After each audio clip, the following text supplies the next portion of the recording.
사건, 사고와 사회 이슈들을 들여다보는 사회기자임 정태용. 한범수입니다. 첫 번째 키워드입니다. 띵동, 경찰입니다. 심상찮은데요. 경찰이 찾아왔어요, 이제. 네. 영상까지 한번 볼게요. Excuse me. 네, 경찰이 다짜고짜 숙소에 들어갑니다. 네. 안에 외국인 투숙객이 있는데 당황하네요. 그렇죠. 다른 곳들도 보면 들이닥치거든요. 네. 멀쩡해 보이지만 모두 신고되지 않은 서울의 불법 영업 숙소들입니다. 손님이 문제가 아니었군요. 예. 일반 주택을 활용한 에어비앤비 숙소 같거든요. 내부 모습을 네. 보면요. 그게 문제인가요? 신고를 하지 않고 영업했다는 게 문제죠. 네. 오피스텔이나 영업 폐쇄 명령 받은 여관 같은 경우에는 에어비앤비로 쓸 수가 없는데 몰래 했습니다. 음주 소란으로 주민 민원 쏟아지자 지난해 10월부터 단속 이루어져서 숙박업자 76명이 적발됐고요. 저는 몰랐습니다. 오피스텔은 에어비앤비로 쓸 수가 없군요. 네. 처음 알았습니다. 그리고 적발된 곳들 중에는 아파트와 빌라도 있었는데요. 여기는 에어비앤비로 쓸 수는 있어요. 근데 신고 안 하고 그냥 영업한 거죠. 화재시설 점검 같은 거 제대로 당연히 안 받았겠죠? 네.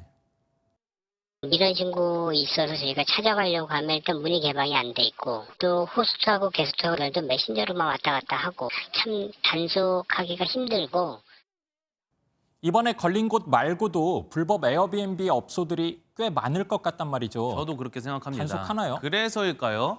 서울시는 불법 영업을 제보하면요. 최대 2억 원까지 보상을 해주는 이런 제도를 실시하고 있습니다. 그렇군요. 네. 에어비앤비에 등록돼 있다고 모두 합법인 건 아니라는 사실 알게 됐습니다. 한편으로는 공유 숙박에 대한 규제가 너무 심해서 이런 일 생긴 거 아닌가 그런 생각도 듭니다. 맞습니다. 다음 키워드 보겠습니다. 스님이랑 평소에 말싸움할 일이 있나요? 평소에는 없죠. 네. 그런데 가끔 그럴 때가 있었습니다. 보도 영상 한번 보시죠. 네. 이게 당신 땅이야. 들어가세요. 저희 묵으면 나와.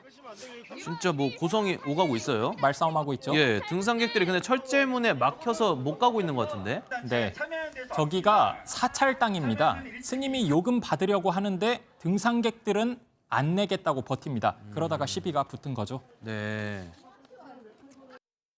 절이나 이런 데를 갔다가 구경도 안 해놨는데 받는 거는 좀 불합리하다고 생각합니다. 광범위하게 사찰님까지 다 묶은 거잖아요. 우리는 부당하다는 거고. 저도 국립공원 같은 데 갈 때 사찰에 통행세처럼 돈 낸 적 있긴 하거든요. 저도 그랬습니다. 예, 솔직히 절을 구경할 마음은 없었는데 지나가려면 어쩔 수 없더라고요. 이게 원래 저렇게 돈 받아도 되는 건 맞나요? 되는 거 맞습니다. 국가 지정문화재를 보유한 사찰들은 관람료 명목으로 요금 받을 수 있었습니다. 그런데 다음 달 4일부터 조계종이 요금을 받지 않기로 했습니다. 전국 65개 사찰, 대부분의 사찰이 이제 그냥 들어갈 수 있게 되는 겁니다. 저희 같은 사람들이 항의가 너무 심해서 요금 없앤 건가요? 그런 측면도 있고요. 법이 바뀌었기 때문입니다. 국가 지정문화재 소유자, 관리자가 관람료를 없앨 경우 정부 예산 지원을 받을 수 있게 된 겁니다. 5월 1일에 문화재 관람료 감면과 관련해가지고 업무 협약식을 문화유치원이랑 진행을 합니다. 뭐 등산객은 통행세 낸다는 느낌 안 드니까 좋고 사찰도 문화재 보호에 사용될 재원을 여전히 확보할 수 있어서 좋고 서로 좋은 것 같은데요? 모든 사찰에서 그런데 요금이 없어지는 게 아닙니다. 자, 시도 지정문화재만 갖고 있는 사찰, 그러니까 국보나 보물이 없는 조계종 사찰은 관람료 감면 안 됩니다. 그리고 조계종 이외 종파 사찰도 관람료 계속 받습니다. 아직 그러니까 풀어야 할 과제가 조금 더 있긴 하네요. 그래도 뭐 이번에 합의 잘 해서 풀어왔잖아요. 앞으로도 대화로 잘 헤쳐나갔으면 좋겠습니다. 스님과의 말싸움 패스해야겠죠? 네. 오늘 여기까지 하겠습니다. 사회기자 M이었습니다. 안녕하세요. 김주하입니다. 공정하고 신속한 MBN 뉴스, 유튜브를 통해서도 만나보실 수 있습니다. 특히 더 많은 뉴스와 라이브를 보고 싶으시다면 오른쪽을 눌러서 구독하시면 됩니다. 어렵지 않죠? 빠르고 정확한 뉴스로 계속 찾아뵙겠습니다. MBN 뉴스를 시청해주신 여러분 고맙습니다.